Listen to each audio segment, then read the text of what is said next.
Hi everyone, this is Jim and welcome back to my YouTube channel. Ito na tweet ni Joanne Ann.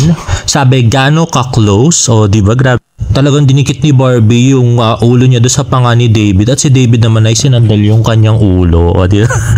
Ang sweet. At next ay post ng David Troop sa meet and greet kanina sa SM City, Caloocan. At may TikTok video nga si David. Let's watch this. In fairness, ang cute niya dito, no? Baby face na baby face. Grabe, oh. At yun na nga yung cast ng Samahan ng Mga Makasalanan. At yung si Jay. At next naman ang Instagram story ni Jay Ortega. Ayan, magkatabi sila ni David. At ito yung pagpasok nila.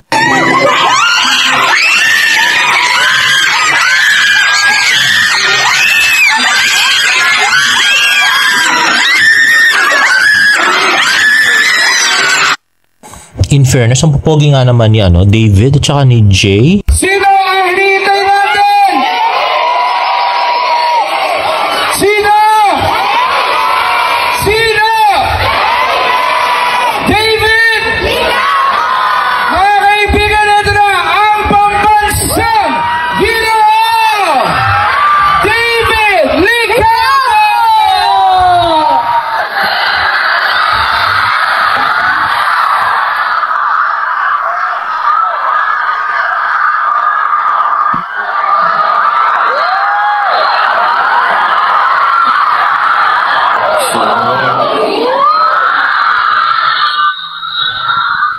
And the video is by David Troops. At in fairness, sa paulit-ulit yung sa ulado na ni David yung kanta.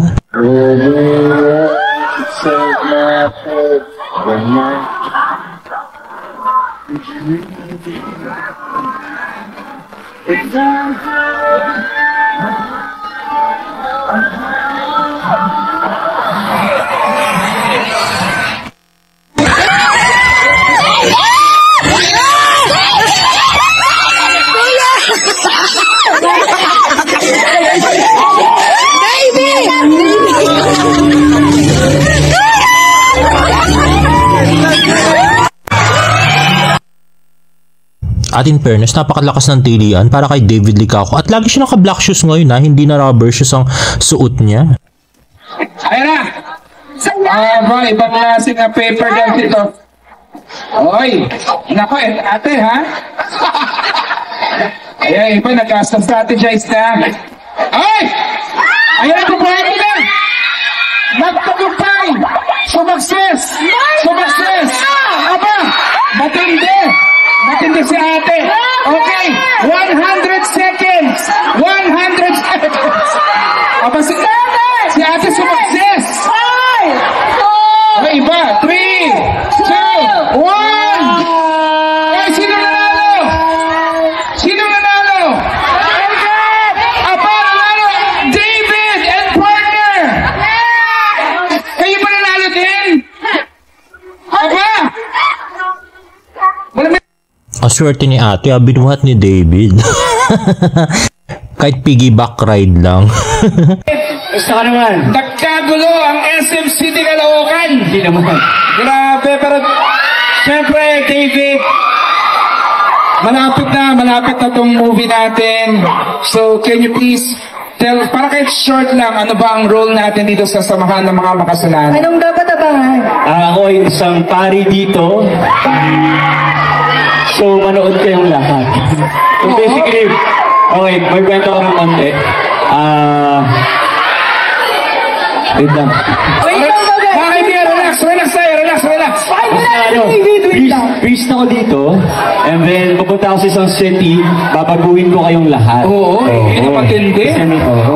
Kung paano babaguhin ni Reverend Sam ang sitio Makasalanan, no? Oo, yun ang matindi. Ang lugar ng Santo Cristo. Oo. Pero, David, first... At ito naman, nagpa-picture sila at napakabihib nga ni David, diba? With the boy. Ay mga puso, maraming salamat sa pagpunta dito sa SM City Caloocan. Grabe yung energy nyo. And ayun, please visit SM City Caloocan. At ito na nga guys, more pictures. Ayun, nasa likod si David. Ang layo. Ayan, super duper behave nga si David. Napaka-cute na pambansang Ginoo. Ayan na nga. At yan ang pictures nila with some of the fans. At next naman ay medyo natawa nga ako dito kasi nakikichismis sana si David, kaya lang hindi niya narinig yung pinag-uusapan nila at about kay Buboy Villar kanina. Mahina pa ang radar. Let's watch this. To be honest, so then sinasabi na sa akin direct na you just have to smile and just keep it light. Tapos sobrang galing mga kasama ko si Buboy really sobrang galing mo. Dahil acting. So, bakit ka pala pinatanong niya about something?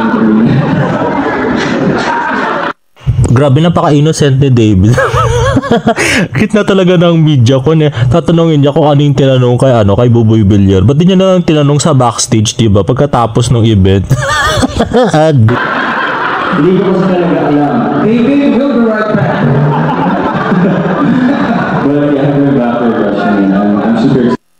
Grabe, David, ang cute mo. Napaka-innocent. Adi. For them to see this other side of my acting career. And next is ito nga yung mga picture ng isang araw kay Kailin Barbie at si Miss Rufa Gutierrez. Pero ang tangkad masyado ni Rufa nung ang layo doon sa dalawa. Magkahit lang yung dalawa eh. At ito nga yung gumising sa amin kaninang umaga, no? Pinag-usapan na pala si Barbie yung pagpunta niya sa BGC kahapon. Diba, nag-jogging nga siya sa BGC nung umaga. Tapos, si Barbie nga ay nagkaroon ng Silka photo shoot sa BGC din. Tapos may isang nag-tweet, si Caramel Macchiato na fan ni Catherine Bernardo, sabi, hindi ko na picturean si Barbie Fortesa, haha, nasa labi ng kondo. Saang kondo po? Ay, di ko pwedeng i-share, hehe, for privacy po. Wala lang me pic kasi palabas na siya ng lobby. Nag-iritan lang mga tao kaya dun ko lang nalaman. At ito na nga guys, balita ko 7 PM daw yan. Ngayon, hindi tinanong kung kasama yung yung team niya. Baka naman ginabi na sila doon sa shoot ng Silka, 'di ba? For the benefit of the doubt. At meron din nag-message sa Reddit or nag-post sa Reddit na grabe, napansin ni boyfriend na dumaan si Barbie sa likod ko habang kumakain. Napansin ko lang nang nakalagpas na pero split second moment na dumaan siya. Sobrang bango niya as in. Parang may dumaan na gusts of wind of fairy dust and sparkles and sunshine na hindi mo ma-explain. Basta mamahaling pabango na amoy mayaman na hindi pinagpapawisan. Ano kayang perfume niya? Also low-key lang siya niyan na parang naghahanap lang na makakainan sa food court ng Matsusoki Mall. Ganda at kinis niya. Barbie, kung nandito ka, perfume reveal naman dyan. Oy wow, grabe, nabanguhan siya kay Barbie. At yan nga ay sa BGC. Ngayon, hindi pala tinanong kung gabi yun o tanghali nakita, no? Sayang. Sayang ako hindi ko naamoy si Barbie. Nung nagpa-picture ako dati. Grabe. Nahiya naman kasi ako kasi lalaki katapos yun aamoy mo. Para ka manyaki. Anyway, may isa pa nag-post sa Reddit na nakita ko rin siya sa BGC yesterday. Malabo na mata ko pero nag-stand out siya. Haha. So dahil nga nakita siya hanggang gabi nga sa BGC kagabi, marami na nag-speculate. Baka may dinalaw daw siya banda dyan. Grabe. Si David daw kasi taga BGC. Ay nako, masyado malisyoso mga isip nyo guys. Wag ganyan. Hindi ganung klaseng babae si Barbie. At next ay yung the making ng TikTok video ni David Licauco at SB19. Let's watch this. Ayan na nga. Ayan na nga si Stel at saka si Philip. Nasasayaw ng damo, di ba? Ang galing. Ay, wow. Diyan na si David. Baby moves na naman. Grabe, hindi talaga nag-rehearse tong batang to. Cute lang siya. Yun na yun. And next is another post by Ken Z. Si David Licauco sumideline bilang reporter ng GMA. Let's watch this. Oh my God. Imagine mo gano'n ka. Grabe yung oh my God. Hindi. Twisted in yung story na yun. But are you excited? I'm super excited. Because it's showing na this Monday. Yes, it's fun. GMA Prime. GMA Prime, third slot after mga batang riles. Kaya panoorin niyo po yan. Yes. And pagsabi nga ulit kung sino makasama dito. Siyempre, makasama ko si Grabe, nakiusap siya. Pwede mo ask nyo na lang kung sino yung mga kasama, di ba? Parang straightforward na na reporter. Hindi nga siya sanay. Makasama ko yun. Gabby Garcia, Mike. May tila shift in career namang susubukan si David Licauco. Ang entertainment spotlight mula kay Nelson Canlas. Twisted din yung story na ito na dapat abangan. But are you excited?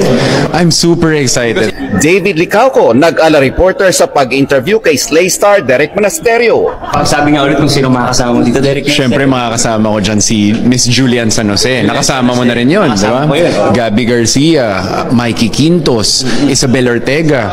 Wow. Oo, tapos meron pa kaming Femela Baranda, James Blanco. Oh my God.